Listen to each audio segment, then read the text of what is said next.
lie to you. Made to measure, Trinny Woodall. Comedy treasure, Reese Shearsmith. And their team captain, David Mitchell. And facing them tonight, fresh from the West End, Michael Ball. TV's his best friend, Charlie Brooker. And their team captain, Lee Mack. And your host, Rob Brydon.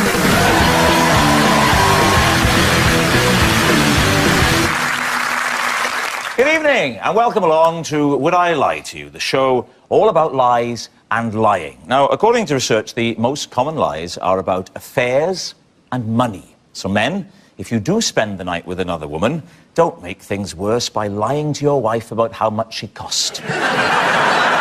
When you give someone a fake smile, you don't use the same set of muscles as when you smile at them genuinely. It's easy to tell the difference. A genuine smile is the one you get from your dear old mum as you walk up the path to the care home on a Sunday afternoon. A fake smile is the one you give her back.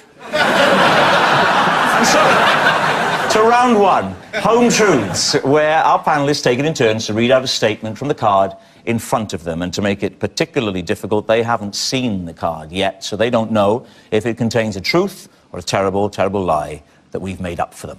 Michael Ball is first up. Michael, great. What would you like to tell us? Thank you. I have a three-part ritual I have to adhere to before I go on stage. David's team, how true is this? OK, what are the three parts? Firstly, there's a sweet that I have to have before I feel comfortable. A sweet. A sweet. Part two? Part two is... I may have to hurry it. Is putting on a spray. It's spraying me with... so I smell nice. Insecticide. I smell nice for the ladies and gentlemen. What spray? What spray? Madame Rochard. Because I'm in Hairspray, and she's a woman, and so I put. So it's a recent thing since you were in Hairspray. Or... It depends. It's theme. A different smell for every thing I do. What did you do when you were in Cats? I didn't do Cats. What's the third part? And the third part? Tapping. Tapping. Tapping? Tapping. What do you tap? Tapping. Parts of my body. I don't think we need to go any further. Can you demonstrate? Yes. You go there, and then you go there, and your hands. Right. Tapping your hands. Yeah. Well, there we are. There are lots of people around the country, just like Michael, who need your help. Please send whatever you can. David's team, what do you think?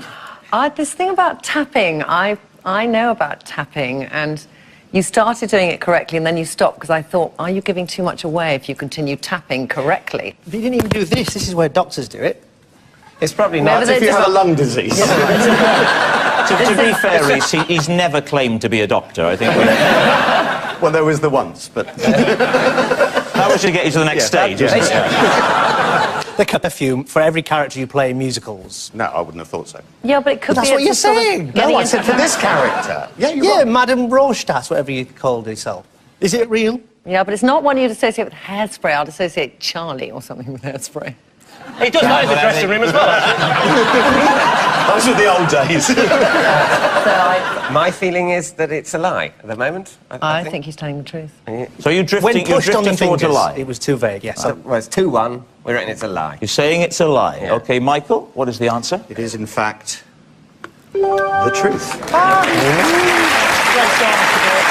So, yes, it's true. Michael does have a three-part ritual that he has to carry out before going on stage. Lots of stars have little rituals. Amy Winehouse always has a small glass of dry white wine. And a large glass of brandy. And then 1.5 litres of meths. Trini, you're next. Oh. Marks and Spencer's mannequins are based on my body. Just the female I was ones. going to say, not the men's Surely. How did this work? Did you have a mould of your body? What you do is you do like a plaster of Paris on your body. Hang on, say this really slowly. A man takes this gunk and he... Why did they want you? So I used to model. Is it the head as well, or just the body? No, the body, but the... Yeah. They didn't bother doing your head? No, they did my hair, but it was... So they basically decided that you'd be the right body to advertise, but they went, we don't want the face, love. Is that what you're doing? Did you look different, like, when you were a model? Were they going, we'll go with the body look? What's wrong with the face? I had acne, actually. I had very bad acne. Well, they could have sanded it down. not you. No, the model. I mean the model. They cast the face and then they get a bit of, like, grade 2. Just shave off the acne.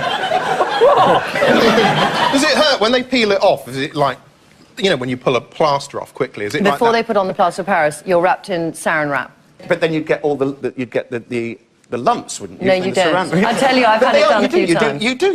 Well, you think about it. I had it for a show I was in called The Woman in White, and it would all buckle, and then if you poured something in on that, you'd get all the lines on it, I'd have thought. Well, you could just sand it off like the acne. So, Lee, what do you think? All right. Why I don't think it's true is that surely mannequins come in different sizes, because otherwise... No. No? No, clothes come in different sizes. And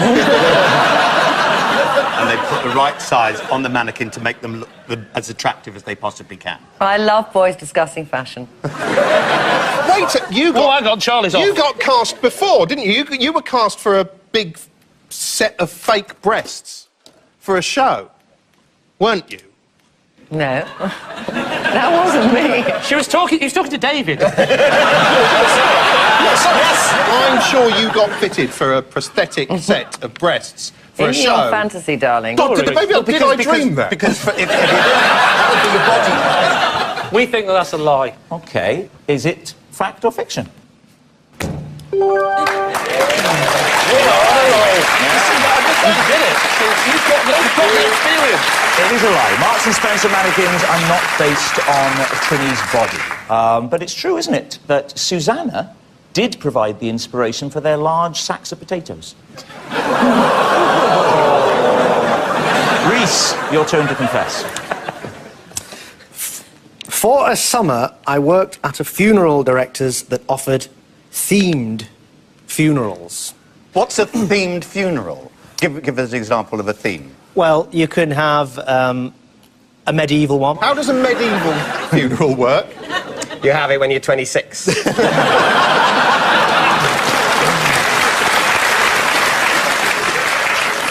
Well, there was a king and queen, Right. obviously. Who are the king and queen? The sort of the departed The parents? nearest people to the person who's died. They dress up? Yes, they dress up. Oh, I see. So it's not just the dead person. Everyone's got to be into medieval. The people who are alive are dressed up and the dead person's dead. He doesn't know. Because you're too upset. We've had medieval. Medieval. Could you give me 3 others? There was a Valentine's Day massacre one. Oh, come on! What did that tell us, that? Actually called Valentine's Day Massacre. It's called the Blue Parrot. What? Well, the Blue Parrot is the name of the supposed club that all the people... They're all believing it now, look at that. The St. Valentine's Day Massacre was an atrocity. Why a Did you make that funeral up? is depressing enough? Why would you want to make it more depressing? It's not me personally, it was on the list. What was beyond the pale? Like, if I came and said I want a cannibal-themed funeral... There was one who came and wanted all the people to be serial killers. But dressed as I just different realised you serial said cannon. I genuinely thought you said cannon and ball. I said, what are you talking about? He's dead! He is dead! Did you ever get a point where there was, like, another regular funeral going on at the same time and maybe they were slightly upset to look over and see people in zany It's a Knockout costumes burning a corpse into the ground? It was only ever crematorium, it wasn't ever burials. So it was quite private. What if they said, before the crematorium, he was a big fan of Bonfire Night, can you stuff it with fireworks, Catherine wheels, the lot, and then when it goes behind the curtain, pin the coffin to a wall and watch it spin round as a spin round. So, Lee, what are you saying? Do you What's know the what? decision? I'm getting genuinely annoyed by this because I know we've got to say it's a lie. Because if we say true and it's a lie, everyone at home is going to be going, "What? How could that possibly be true?" And then there's a massive voice in my head going, Saying "This true. is." No, exactly what you're saying. Really? Yeah, there is. I just... The St. Valentine's Day Massacre! I know it sounds ludicrous. Lee Mack, make a decision. What is We it? go for common sense. Yeah, it's a lie. Let's not look stupid. All right, go on. We'll say it's a lie. Saying it's a lie. OK, Reese, fact or fiction? It is... lie.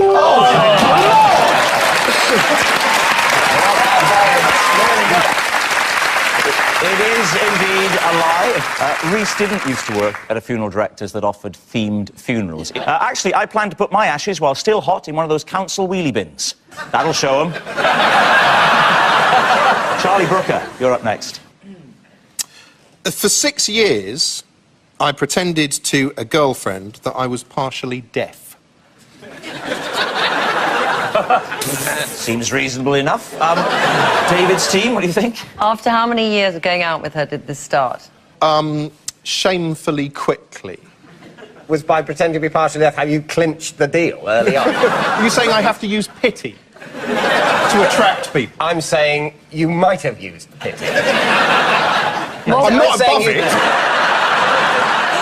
Did she have a very irritating habit that precipitated your going deaf? Yes, talking. She was talking about something that was very important to her, some emotional thing. Right. And she said you weren't listening to me and got very upset, started crying, and so I thought I'll lie and tell her I'm deaf in one ear. Which I did. And at that point, what you're saying to her is, I didn't hear anything because I'm deaf in one ear. I thought we were sitting together in silence. That's what I thought was happening. No, I had my attention taken up with something else, and I said it What was that? apologetically. Stroking his guide dog. Well, that's what he called it, anyway. Did you elaborate on why you were deaf in the ear after you had Yeah. to go? What was your reason? I said that when I was a child, I had nearly drowned when I was like 4 in a swimming pool, and this had left me deaf in one ear. I clearly tried shaking my head, and I felt quite bad because I told the lie early on, and then I had to maintain it. So did you tell her ever after the 6 years, or did the relationship just break up and you never told her? I never told her. Right. I didn't tell her. I wrote about it in a newspaper column. That's nice. Because she's a Geordie, they're robust. Actually, to be fair, now that adds credence to the fact he didn't want to hear her, so... I'm just trying to put myself in the position of that woman. 6 years! You've lied. You've lied to me. A big lie. It's quite a big lie. You'd be surprised how often it doesn't come up. Now that's a big lie. And the advantage is, after telling that lie, half the times it comes up, you can pretend you haven't heard. So what do you think? So you think it's... A lie. You think it's a lie? Horrifically, I think it's true. I think it might be true. You think it's true? Charlie, is it truth or lie? It's true.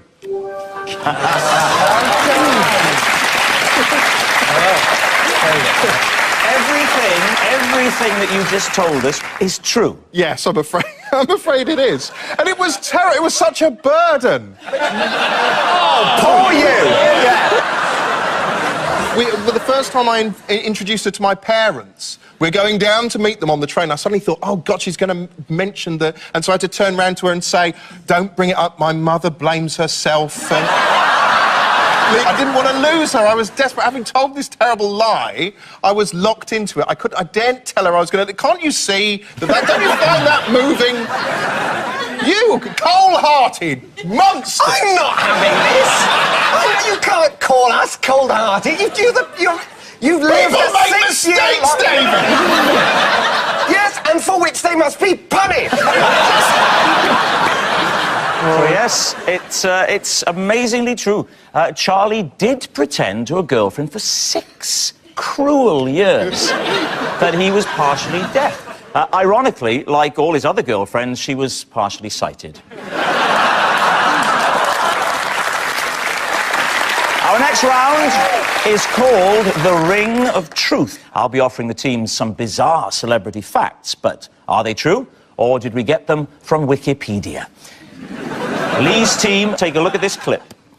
We do a bigger one for the trucker, for the really hungry person, which consists of a steak and kidney pie, beans, tomatoes, chips, mushrooms, fried potatoes, 2 thick bread and butter, and it comes up really heaped well up on a plate. Like egg and chips, bacon and chips, sausage and chips, corned beef and chips, egg, bacon and chips, everything what goes with chips. I should say what they didn't show you there was the toilet, where Gillian McKeith was spending one of the happiest days of her life. So here's the related fact, right, for Lee's team. Christina Aguilera once followed a strict diet where every meal had 4 food items. 1 crunchy, 1 soft, 1 hot, and 1 cold. Lee's team, could that be true? That's not very specific, is it? There are more specifics. They had to be bold coloured, you know. Example meal, right? Raw red pepper, which would be red and cold. Steamed broccoli, which would count for green and hot. Scrambled eggs, yellow and hot. And raw carrot sticks, which, as we all know, are orange and cold. They're not cold, they're crunchy. That's 2 crunchy things. The pepper's They're cold. not cold as well, unless you've heated them up. Yes, I know, but, think it's but the system is 1 crunchy, 1 soft, 1 hot, 1 cold. So don't start talking about something that might coincidentally be cold and crunchy. That's just confusing. Its selling point was its crunchiness, I'll give you that. In this instance, the carrot's there playing the crunchy role. The crunchy role. And could say to the pepper, oh, actually, I've done cold as well, but today I'm on crunchy. All right, I've been crunchy, but today I'm cold, you know. But any food can be served in all of those ways. You're quite right. No, a grape cannot be crunchy, you idiot. Have you never eaten the pips? Don't talk to Michael Ball like that. Yeah. He was in Chitty Chitty Bang Bang. What have you ever done? What if you froze a grape? Hey, listen, I sat through him in Chitty Chitty Bang Bang. I know worked harder. It's all right, I have an Olivier Award.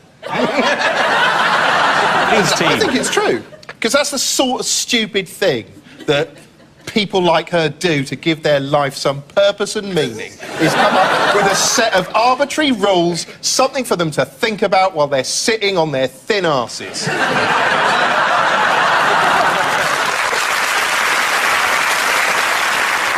OK, I think it's true. I'll go on, I'll go with my team on this one and say that that's the truth. You're saying it's true, OK?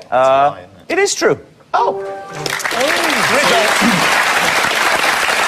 It's true, Christina will go to any lengths to maintain that slightly slutty look we've all come to know and love. Which means, at the end of that round, Lee's team is in the lead by 4 points to 2. Our next round is called This Is My. We're about to bring on a mystery guest that each of Lee's team will claim to have a special relationship with, but only one of them will be telling the truth, and it's up to David's team to decide who. So, please, welcome this week's special guest, Donna.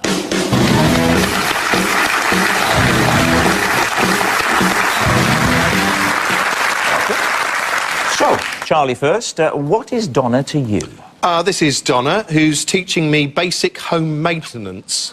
All right, Lee, what is Donna to you? This is Donna, and she saved my life when she threw me a lifebelt after I fell off my boat. OK, Michael, what is Donna to you? This is Donna. She has been my #1 superfan since she was 17. She even has a toilet seat cover with my face on it.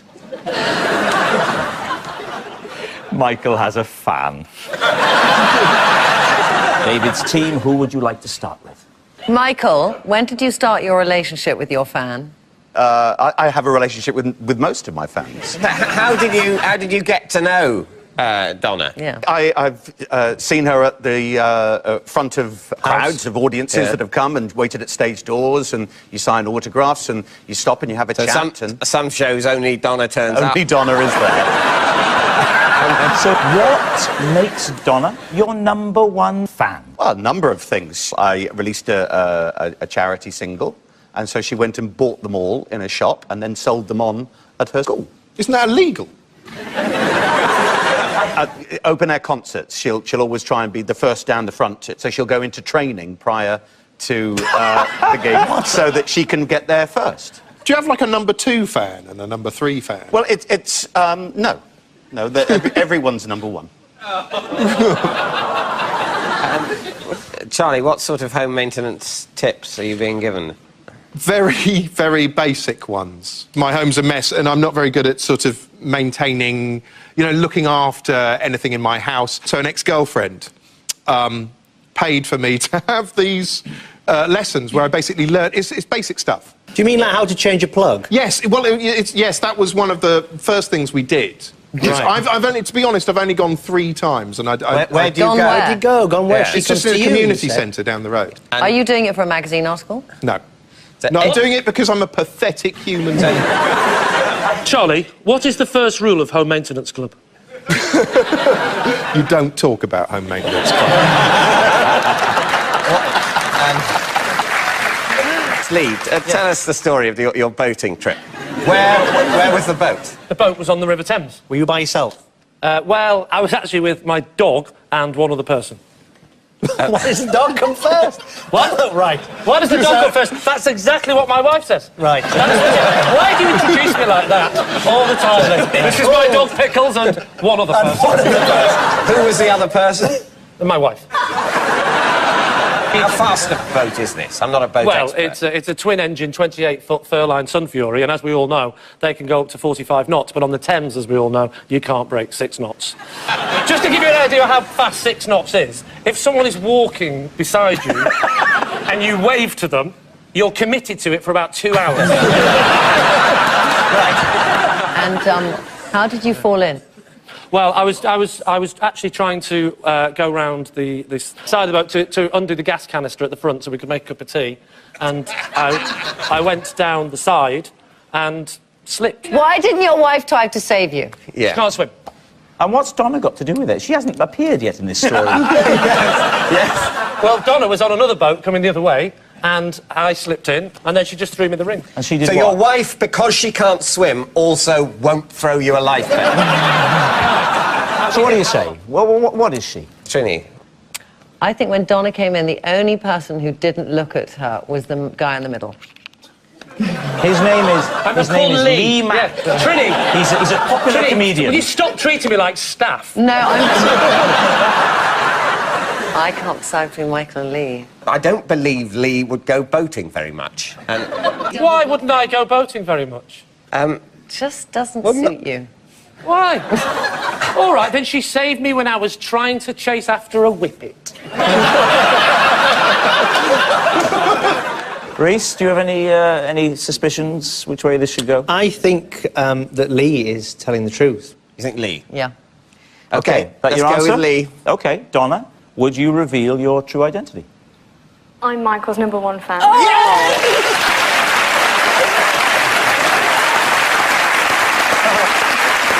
Yes. Look at this. Oh, you've got it.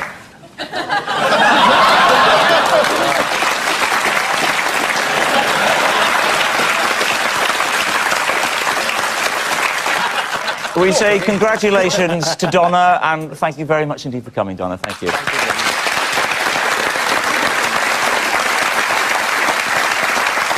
Which brings us to our final round, quick fire lies, in which our panellists lie not only through their teeth, but against the clock.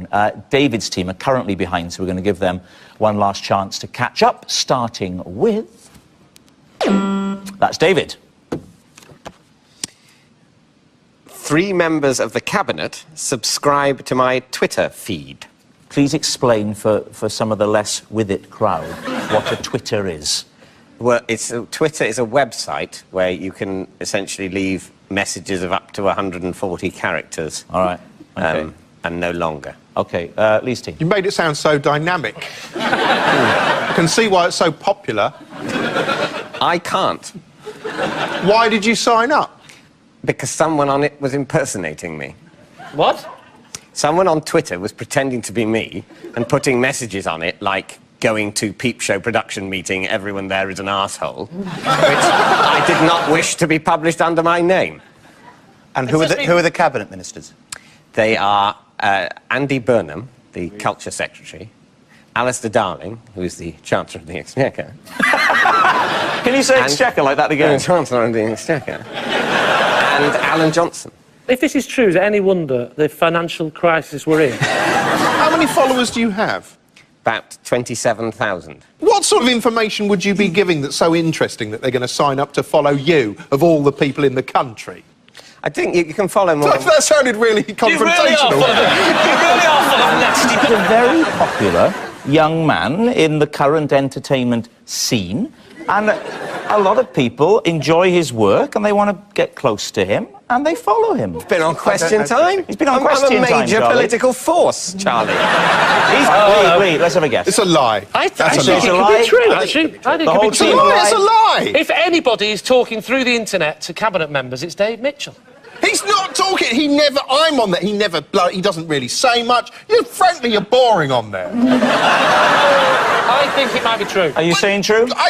You can say that if you want to lose the game. Okay, it's a lie. Okay, You think I it's a think it's a lie, lie. It Charlie? must be a lie. I don't know Absolutely anything. convinced it's a lie. I think it's true, and I'm going to go with you two, but particularly you, if it goes wrong. Okay, you're saying it's a lie. David, is it true? It is a lie. It is a lie. Very big lie. There are not 3 members of the cabinet who subscribe to David's Twitter feed. I, myself, don't get all the fuss about Twitter. I think people have forgotten the simple pleasure of just sitting down and talking to friends on Skype. And next, it's Lee. I kept my car running for 2 months by cracking an egg into it every day. David's team, is that possible? When you say cracking eggs into it, where do you mean in the petrol tank or in the... In the petrol tank. Oh, you fool. Do you know nothing of cars? No, and not egg running cars. Well, if you, in a car, you have a radiator. If the radiator cracks, all the water comes out. Yeah. But, interestingly, if you put an egg in the radiator, it congeals. And it seals the hole in the radiator because the egg cooks. And... So why didn't you go and get it fixed? Well, that's a good question. See, Trini, I couldn't afford it.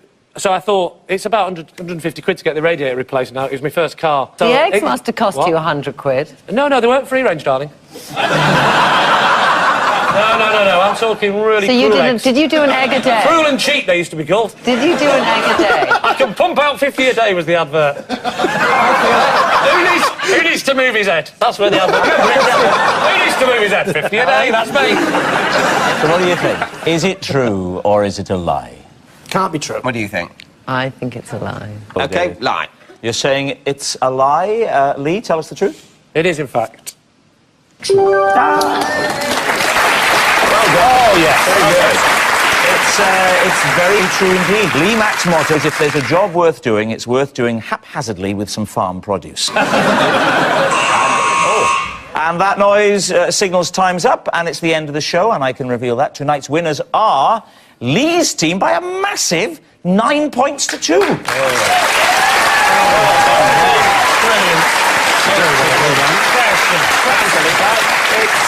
It's not just a team game anymore. My individual liar of the week is Michael Ball. Oh, that's very kind.